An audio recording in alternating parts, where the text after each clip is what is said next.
सकाळी चहा घेताना ना बाहेर मस्त पाऊस चालू होता आणि मस्त असा खमंग ढोकळा खावासा वाटला. मग काय घेतलं साची खमंग ढोकळा मिक्स आणि त्या प्रीमिक्सला मी आता पाण्यामध्ये मिक्स करणार आहे. त्याच्या आधी त्याच्यामध्ये टाकलं 4 चमचे तेल आणि मग आता मिक्स करते. आधी सगळं पीठ मिक्स करून घेतलं, त्यानंतर मग हळुवारपणे पाणी टाकलं. साधारणतः 200 मिली पाणी लागलं मला. त्यानंतर मग त्याची कृती वाचली सगळी, कशा पद्धतीने करायचं आहे डिटेलमध्ये दिलेलं आहे. त्यानंतर एका ताटाला मस्त तेल लावून घेतलं. जे मिश्रण होतं 10 मिनिटानंतर त्या ताटामध्ये ठेवलं. नंतर ते वाफायला ठेवलं. वाफत असताना आता काही 15 मिनिटं आपल्याला थांबायचं आहे आणि कधी होईल याची वाट मी बघत बसले.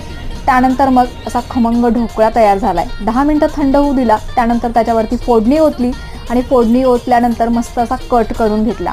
इतका स्पॉन्जी झालेला होता. कलर वगैरे अगदी टेस्ट एक नंबर होती आणि स्पॉन्जी तुम्ही बघू शकता, जाळी त्याची अतिशय जाळीदार झालेला आहे. तर हा जर ढोकळा तुम्हाला प्रीमिक्स मागवायचा असेल तर दिलेल्या नंबरवरती कॉन्टॅक्ट